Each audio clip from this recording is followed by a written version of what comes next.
Why does America feel so bonkers? Well, this question was asked by YouTuber Lawrence Brown from the YouTube channel Lost in the Pond. Today we're going to give our reactions to his video. This month marks my 16th year living in the United States. In just that span of time, I've seen considerable change, from major political upheaval to the nationwide acceptance of social media and briefly fidget spinners. In fact, often most evident on social media is the fact that America, the land of opportunity, is also the land of extremes. Extreme beliefs, extreme accomplishments, extreme weather, extreme wealth, extreme poverty, extreme wildlife, extreme fame, extreme terrain, extremists, and extreme mists. In other words, during my long-held fascination with the United States, it has always struck me as a country with an eye for the dramatic. During that first December, my nostril hairs froze in the wake of winter. It was unlike any cold I'd ever experienced. Soon after, I invested in a face mask and a nasal trimmer. I imagined it couldn't get any colder, and then, in January 2019, it did. A polar vortex reducing the Chicago winter chill to minus 50 degrees Fahrenheit. So that's that. Anyway, time to go and check on that water, I think. There we go.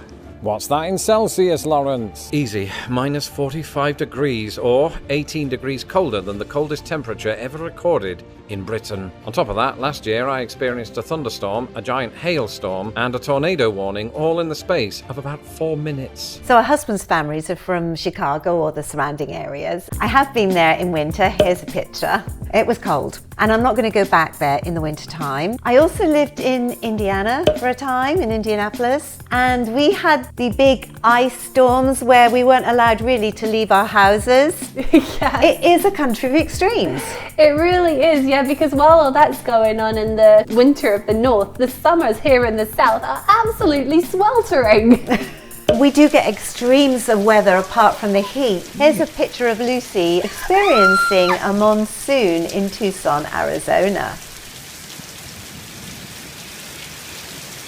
Don't take your plate away! Yeah, that was a happy memory for me. It's the first time I've ever enjoyed the rain. Being from the UK, we see plenty of rain, but it's usually drizzly and goes on for a very long time, like a period of days. This is just a sudden deluge. Yeah. Of intense rain that can really last seconds, sometimes minutes. Yes, there's usually a very dramatic thunderstorm, so it's incredible. And here we can see the thunderstorms rolling in from the mountains. The other thing that we do get here in Arizona are forest fires. Sometimes it gets really close and you can go outside and smell the smoke in the air, and it's kind of hazy, and you see all the helicopters go over and the water carriers and everything. Yeah. And that is very scary because fire can spread so quickly. If there's one thing that Americans can agree on, it's that Americans can no longer agree on anything. We are at odds with one another over some very weird things. Just the other day I heard somebody online arguing against the existence of Finland. And this is not just a slam against US education, goodness knows it gets enough of that. It's an observation that in a country in which you are free to believe whatever you want, people very often will. And while certain American networks thrive on telling viewers what to think, social media seems to reinforce what users already believe. Indeed,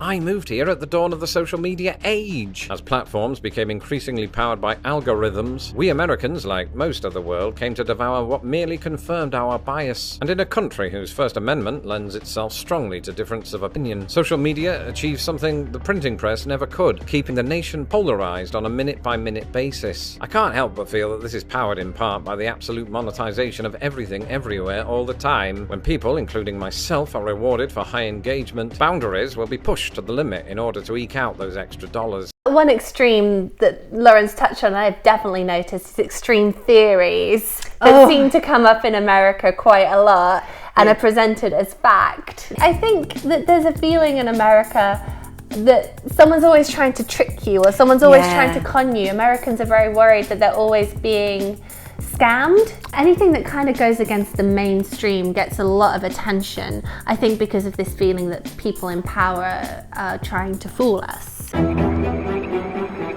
Do you know what you don't have to worry about in England? Animals that will eat you for breakfast. From memory, the only close call I had was that one time a cow ushered me out of Aunt Deborah's barn. America, on the other hand, has so many deadly species that the suspense films write themselves. Afraid of alligator swamps? Fine. Go live with the rattlesnakes instead. Not your cup of tea? Then why not run off into the woods while smeared in honey? Or reach under the toilet seat in your parents' basement? And I know what you're thinking. Ooh, Lawrence, these animals are rarely fatal to humans. To which I say, you're right. In fact, perhaps the most extreme thing about such creatures is our irrational fear of them. Despite what you may have learned from the documentary Jaws, only one American on average dies from a shark attack each year. Fewer die still from black widow bites. The last such recorded fatality in America occurred the same year Thriller came out. I do remember one of my first nights here in Arizona being at a bar and being told by someone else at the same bar all the things to do to avoid the dangerous animals, you know, carry a stick and bang it to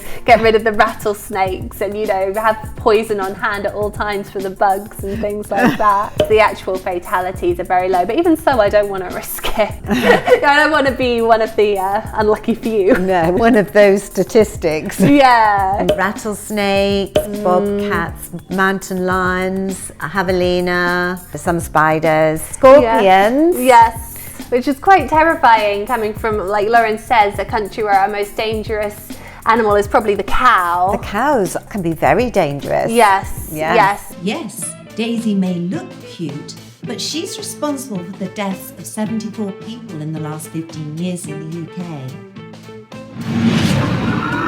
They're not always happy when they've got calves and you've got a dog, are they? Oh, no. Quite rightly so. Yeah. So that leads me to another question. Have we got it wrong? Is America not quite as extreme as it seems? Well, as somebody who's actively abstained from social media in recent months, I am reminded that there might be some validity to this argument. Amid all of the Florida man stories, it's easy to forget that America is filled with people who are just getting on. Once you remove the veil of anonymity afforded by the internet, offline Americans are sometimes even kind, perhaps reluctant to bring up politics, money, or Finland. Because at the end of the day, we're all passengers on the same planet, hurtling around the sun at 67,000 miles per hour. And if you think about it, what could be more extreme than that? So, America's genuine problems notwithstanding, I do think the US sometimes feels more extreme than it is because that makes for fantastic ratings. The big thing about people in America in general is they are extremely friendly and kind and welcoming. So thank you for welcoming us to America.